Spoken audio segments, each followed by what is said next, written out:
शाम के मंजी बिस्तर निकाले जा चुके हैं। मंजी हमारे रिचनावी ज़ुबान में चारपाई को बोला जाता है। और हमारे जो पौधे हैं अब इनकी जो कटाई है वो दोबारा से होने वाली है, खुसूसन हमारे सदाबहार की। और इस साइड पे सूरजमुखी इतनी अच्छी हो रही थी तो हमारी मेमे का शिकार होगी, मेमे खा गई। और उसके बाद अब फिर देखते हैं तो सूरजमुखी की जो कॉम्प्ले है ना वो हमें फूटती हुई दिखाई दे रही हैं। और हमारा जो घास है वो भी अब काफ़ी बड़ा हो चुका है। लेकिन अब की बार हमने मशीन के साथ, शायद हमें तजुर्बा नहीं है या उसका एंगल ठीक नहीं है कि जब भी हम मशीन के साथ घास की कटाई कर रहे होते हैं तो वो बिल्कुल जो है ना नीचे से ओ प्लेन करके रख देती है। तो मशीन हम चेक करवाएंगे किसी एक्सपर्ट को कि हमें इस तरह से हमें एडजस्ट करके दे कि ये सॉफ्ट हो, मतलब कि ज़्यादा इसकी जो है ना वो ना हो। और उसके बाद यहाँ पर हमने सदाबहार की कटाई की थी, अब फिर देखते हैं तो फिर से इतने ज़्यादा फैल रहे हैं, इसलिए ये मेरा पसंदीदा पौधा है। एक तो ये है कि ये जैसा भी मौसम हो, सर्दी हो गर्मी हो, ये फूल खिले रहते हैं और इतने अच्छे खिले रहते हैं। और यहाँ पर हमारा एक गुलाब लगा हुआ था, देखते हैं गुलाब भी हो रहा है और साथ में गैर ज़रूरी जड़ी बूटियाँ भी। तो कल हमने जो है एक पौधा शिफ्ट किया था, कल या एक दिन पहले, नहीं कल किया था हमने। तो उसके जो है हम आज क्या कर रहे थे, अच्छा रुमाल देने के लिए आए। चलें, अस्सलाम वालेकुम, कैसे हैं? ऐसे उनके बाबा लेके गए थे यार, गर्मी में ये पास होना बहुत ज़रूरी है ना, खुसूसन जब बंदा ट्रैवल श्रैवल कर रहा हो। आपने आना है? ये नहीं बताऊंगा किधर आना तो बताओ। और हमारा जो है ना इसका सबसे मेन अभी एक तो जोजो से बचाना है, सॉरी मेमे से बचाना है, क्योंकि जोजो तो हमने बांध के रखी होती है, मेमे। और दूसरा इसे हमने सूरज की डायरेक्ट रोशनी से बचाना है, तब जब सूरज सवा नेज़े पे होता है, मतलब कि बहुत ज़्यादा गर्म होता है। तो कभी हम टेबल तो कभी कुर्सी रख रहे होते हैं। और इसे लगे हुए तकरीबन 24 घंटे हो चुके हैं। अगर इन 24 घंटे में इसके पत्ते जो है वो एक्टिव खड़े हैं तो इसका मतलब है अल्हम्दुलिल्लाह हम शिफ्ट करने में कामयाब ठहरे। बाकी जो है इसे बकरी खा जाए या कुछ और इसके साथ कोई नया मसला पेश आ जाए तो वो फिर अलग बात है। तो बस दुआ करें, ये पौधा हमें बहुत ज़्यादा प्यारा है। और इसके अलावा भी अब सोचा जा रहा है, चूँकि पौधे लगाने के मौसम है तो हमें कुछ मज़ीद पौधे लगाने चाहिए। अस्सलाम वालेकुम, मैं शुमेहर ज़ाद एक नए व्लॉग के साथ आपको अपने चैनल पर खुशामदीद कहता हूँ। उम्मीद करता हूँ सब खैरियत से होंगे। और अगर आप मेरे चैनल पर नए हैं, चैनल अभी तक सब्सक्राइब नहीं किया तो चैनल को सब्सक्राइब कर लें। मुर्गियाँ बाबा जान से मैंने कह दी थी, बाबा जान ने कहा था कि वो हफ्ते में एक बार आते हैं हमारे गांव में, वो जो उसे छाबड़ी वाला बोलते हैं, मतलब कि वो मुर्गियाँ ख़रीद भी रहा होता है और बेच भी रहा होता है। तो उससे हम एक दो देसी मुर्गियाँ ले लेंगे और कुछ जो है अंडे देने वाली मुर्गियाँ, हमारा ज़्यादा फोकस है अंडे देने वाली मुर्गियों पे। और हमारा जो गिनी स्क्वाड है उसको आजकल हबस से बचाने के लिए वो सामने ही पड़ा होता है। इसे वैसे हम कभी कभी चकोर बोल रहे होते हैं, तो मेरे बहुत से व्यूअर्स कहते हैं कि ये चकोर नहीं है, और तितरी भी बोलते हैं वैसे हमारी ज़ुबान में तो, लेकिन फिर इसका असल नाम जो है वो गिनी बर्ड है, तो हम इसे गिनी स्क्वाड ही बोल रहे होते हैं। यहाँ पर हमने कल पुदीना शिफ्ट कर दिया था, तो अभी तक तो ये भी ठीक ही खड़ा है और मेरे ख्याल में ये हमने अच्छी जगह पे लगाया है। तो उसके साथ साथ अब इंतज़ार है हमें हमारे लेमन का, जो कि हमेशा से इंतज़ार ही रहता है। जैसे ही पहली फसल ख़त्म हुई है, अगले ही दिन दूसरी फसल की काश्त शुरू हो चुकी है। यहाँ पर ज्वार थी और अभी भी कुछ चारा वगैरह उगाया जा रहा है, लेकिन अगले सीज़न का, यानी कि सर्दियों के सीज़न का।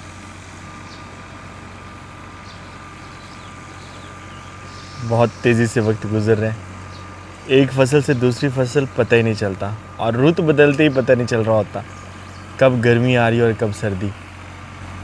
अभी हम महसूस कर रहे होते हैं, खुसूसन सुबह के वक्त जब ठंडी ठंडी हवा चल रही होती है तो महसूस होता है कि अब जो है ना वो मौसम बदलने वाला है। और वैसे रात को तो अच्छा खासा महसूस हो रहा होता है, क्योंकि हमारे जो है ना वो बाकायदा शबनम गिर रही होती है और हर चीज़ गीली हुई पड़ी होती है। अस्सलाम वालेकुम, कैसे हैं? ऐसे शज़ेब नज़र नहीं आया, कहाँ है वो? घर क्या कर रहे हैं? पिछले एक हफ्ते से सुकून घर में एक बहुत बड़ा मसला बना हुआ था, यानी वो था कीड़ियों का, यानी कि चींटियों का।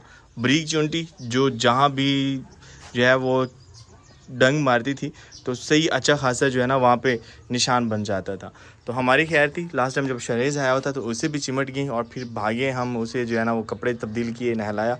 तो हमारा था कि ये यहाँ से कहीं से नीचे गिरती हैं, मतलब कि ये जो बांस है शायद यहाँ पर दीमक लगी हुई हो, तो दीमक को वो खा रही होती हैं। एक तो हमारा ये था, दूसरा था कि ये जो हैं हमारे जो अंगूर की बेलें हैं इसके ऊपर हैं। तो लास्ट टाइम हमने अंगूर की बेल को बिल्कुल नहला दिया था। तो अभी तकरीबन चींटियों के जो हम पे हमले हैं ना वो भी कम हो चुके हैं। और यहाँ रहा हमारा गिनी स्क्वाड। कहा जा रहा था कि अब आप इसे आज़ाद कर दें, घर में घूमने फिरने दें, लेकिन जब तक हमारी ये ज्वार ख़त्म नहीं होती तब तक हम इनको आज़ाद नहीं कर सकते, ये वाला रिस्क नहीं ले सकते।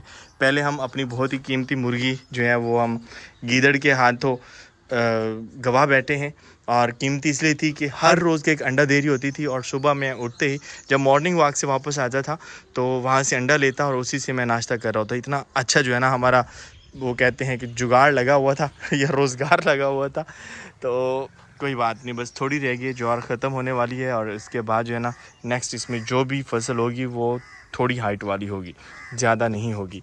पिछले 2-3 दिनों से हम एक परेशानी का सामना करना पड़ रहा है कि हमारे एनिमल फैमिली में हमारी जो मेवे हैं, मतलब कि सबसे छोटी बकरी जो है वो बीमार हो गई। और पहले उसे बुखार हुआ था, हमने इंजेक्शन वगैरह लगवाया, लेकिन उसके बाद जो है 2 दिन तो वो ठीक रही है, फिर जो है उसने खाना पीना बंद कर दिया और अब परेशानी बनी हुई है अच्छी खासी। तो आज सुबह भी हमने डॉक्टर को बुलाया था, तो उन्होंने कुछ मेडिसिन हमें लिख के दी और कुछ इंजेक्शन वगैरह खुद लगाए थे। और मेडिसिन जो है वो आज हम लेके आए हैं, जिसमें उन्होंने हमें 2 साशे दिए, और एक साशे जो है वो हमने इसे पिलाना है, और दूसरा वो अभी हम उसकी हालत देखते हैं कि उसकी इस वक्त तबीयत कैसी है। दूसरा साशे हमने उसकी तबीयत के मुताबिक ही उसे पिलाना नहीं है, बल्कि इस्तेमाल है बैरूनी इस्तेमाल के लिए। ये जग्गू भाई कैसे हो? जग्गू हमारा जैसे जैसे बड़ा होता जा रहा है ना, इसके जिस्म पे सफ़ेद बाल आ रहे हैं। तो मुझे था कि ये जो साहिवाल नस्ल एक हमारी होती है ब्रीडिंग में, जिसका ये रेड कलर होता है, और ये भी जो है साहिवाल नस्ल का ही है तकरीबन। वैसे माँ भी उसका जो है ना उसका कलर साहिवाल नस्ल का ही है, लेकिन साहिवाल नस्ल की जो गाय है ना वो बड़ी मतलब कि वो गोल मटोल सी होती है, और ये मिक्स हम इसे कहेंगे, थोड़ी थोड़ी चोलिस्तानी है, थोड़ी थोड़ी साहिवाल नस्ल की है। तो इस साइड पे हमारा जो जग्गू है वो तकरीबन साहिवाल नस्ल का है, और साहिवाल नस्ल समझ के हमने इसका जो ब्रीड वगैरह करवाते हैं वो करवाया था। लेकिन अभी देखते हैं तो इसके जो कुछ बाल हैं वो सफ़ेद हैं, जैसे जैसे बड़ा होता जा रहा है वो बाल सफ़ेद नज़र आ रहे हैं। इसके सिर्फ माथे में ये जो सफ़ेद है ये तो इतना अच्छा लगता है, लेकिन ये जिस्म पे ऐसे सफ़ेद है जैसे ये बूढ़ा हो रहा हो, जबकि हो ये बड़ा रहे। और हम अपनी मेमे की तरफ जाते हैं जो कि इस वक्त मरीज़ा हैं, मरीज़ नहीं कहेंगे हम। और इसका जो सबसे बड़ा इशू है, एक तो इसे बुखार हो जाता है माँ के करीब हमने बांधा क्योंकि ये चारा बहुत कम खा रही होती है, और बुखार के साथ साथ जो है ना इसकी आंखों के गिर्द हम देखते हैं तो वो बड़ी मैल सी बनी हुई है, और दूसरा इसकी आंखों से पानी भी बहता रहता है। तो उसके लिए उन्होंने हमें ये वाला साशे दिया था कि ये साशे आप सिर्फ पाउडर भी उसकी आंखों पे छिड़क सकते हैं, लेकिन पाउडर शायद डिस्टर्ब करे उसको, तो क्योंकि आँख है ना। तो दूसरा ये है कि आप पानी में भिगो के जो है ना आँखों के ऊपर छट्टे मारें, और ये हमने इसे पिलाना है। ये मेरे ख्याल में कोई पेट के कीड़ों का ये इस तरह का कुछ है। बाकी अल्हम्दुलिल्लाह हमारे सारे जानवर एक्टिव हैं, बस हमारी मेमे को शायद नज़र लग गई। नज़र ही ऐसे लगी है, बाहर जब जाती है ना, जैसे हमने छोड़ा होता है तो इसकी चाल मतलब कि इसका जो चलना है ना वो बहुत ज़्यादा खूबसूरत है। तो अक्सर लोग पूछ रहे होते हैं कि ये नस्ल कौन सी है। सामने तिल फ़िलहाल वैसे ही पड़े हैं, अल्लाह ना करे बारिशें शुरू हो जाएं तो ये तिल जो है ना काफ़ी ज़्यादा ख़राब हो जाएंगी।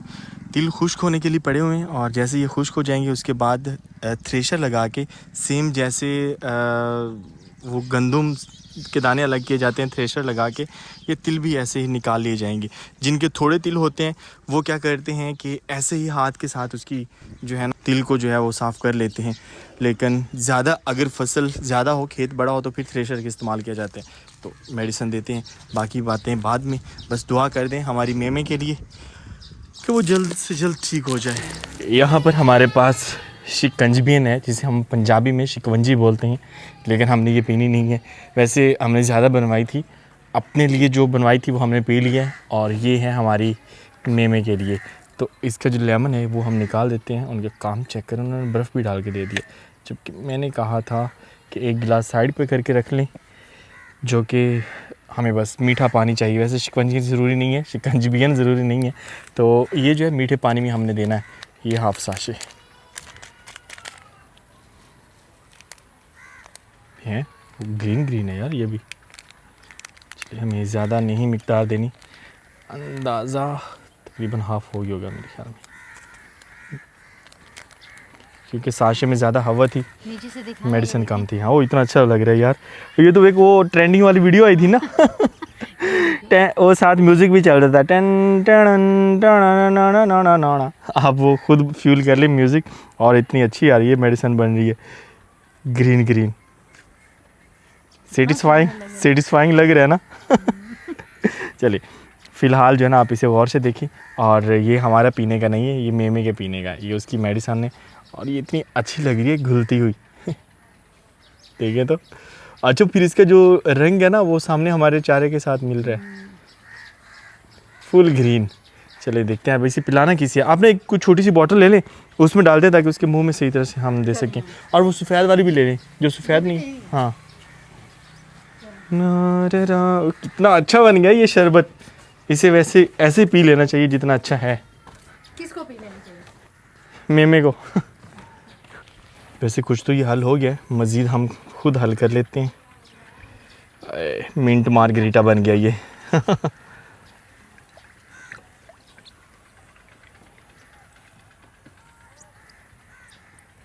चले जी अच्छे से मिक्स हो चुका है। मेमे देख भी रही है। ये बॉटल देना, इसमें डालते हैं। पकड़े तो। बिस्मिल्लाहिर्रहमानिर्रहीम।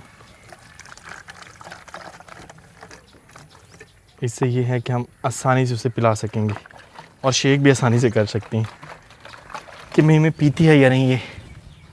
क्योंकि ये बॉटल हमने इसलिए ली थी कि आराम से पी ले इसको। आपके लिए है। अगर ये खड़ी होगी ना तो ये डिस्टर्ब करेगी हमें। एक बंदा और बुलाना पड़ेगा। मैम एक कोक छिपा के पी लेना में। पियो तो सही यार, इतना मज़े का। ये मीठा है, मीठा मीठा मीठा मीठा, वो भी मीठा है। ओ पी रही है। रुक जाओ लंगर थोड़ी है ये। पहली दफा किसी को देखा दवाई इतने शौक से पीते। आप ना मेरे ख्याल छोड़ के उधर लेके जाते हैं मेमे को। हाँ छोटी वाली को उधर ले जाओ। आप छोड़ें तो अब मेरे हाथ में ये है। वो उलझ गई है एक दूसरे से। ओए यार रुक जा, पहले ले नहीं रही थी।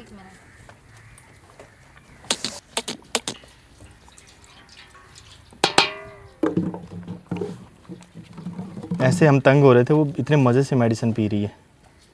असल में वो मीठा है ना, शायद डॉक्टर ने मीठा इसलिए कहा था कि मीठा करके देना। कान तो अपने बाहर ले लो। जुल्फें भिगो रही है। जुल्फें भिगो रही है, भीग रही हैं। और छिक गई यार। अब 10 दिन बाद बाकी हाफ वाली देनी है इसे हमने। कौवों ने हमें बहुत ज़्यादा तंग कर रखा है, ना बंदा बाहर खड़ा हो सकता है। और अक्सर हम शॉप की तरफ जा रहे होते हैं तो इन्होंने लाजमी अटैक करना होता है। अभी भी उसकी चोंच में कोई खुराक वगैरह अपने बच्चों के लिए। और एक दरख्त पे उन्होंने घोंसला बनाया हुआ और पूरे हमारे घर पे कब्ज़ा किया हुआ है। पहले अक्सर जब बिजली जाती थी तो मैं यहाँ खड़ा हो जाता था, साया और ठंडी हवा चल रही होती थी। लेकिन जब से इन्होंने हमारे घर पे कब्ज़ा किया है, कहीं खड़े नहीं हो सकते। और सिर्फ हमारे घर में नहीं, जो भी सामने रोड से गुज़र होता है ना, ये उसके ऊपर भी अटैक करते हैं। अभी मैं दरवाज़ा खोलने के लिए आया हूँ और ये चिल्ला रहे हैं। यार कुछ नहीं कह रहा आपको।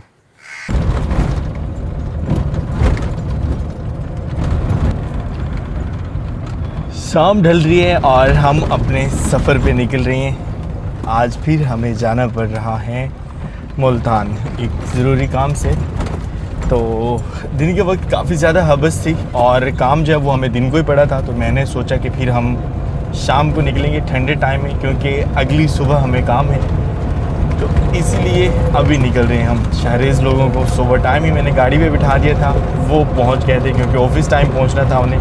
तो वैसे ये ट्रैक तो हमारी राइडिंग के लिए है, लेकिन आज गाड़ी में जा रहे हैं तो हम इसी साइड से ही जा रहे हैं। शाम के वक्त जानवर नहा रहे हैं नहर में। कितना पुरसकून माहौल है।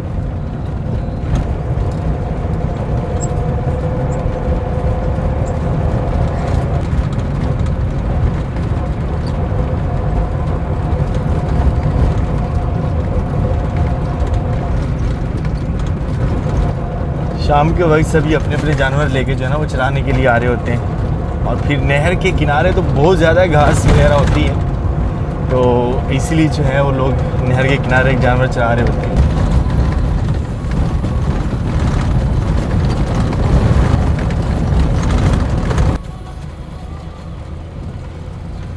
पुल क्रॉस कर रहे हैं और मौसम खूबसूरत बना हुआ है। हमने आधा सफ़र करने के बाद फिर हाईवे ले लिया, क्योंकि हाईवे जो है ना वो थोड़ा सा सिक्योर होता है। जो हमारे शॉर्टकट रास्ते हैं, रात को वहाँ पर सफ़र करना जो है वो मुनासिब नहीं होता। तो सूरज बिल्कुल ग़ुरूब हो चुका है और आसमान पे सूरज की लालगी इतनी अच्छी लग रही है। तो बस तकरीबन आधे से ज़्यादा सफ़र हो चुका है और अपनी मंजिल की तरफ रवा दवा हैं हम। रात हो चुकी है और शहर की रोशनियाँ नज़र आना शुरू हो चुकी हैं और हम पहुंच आए हैं मुल्तान सिटी, औलिया का शहर।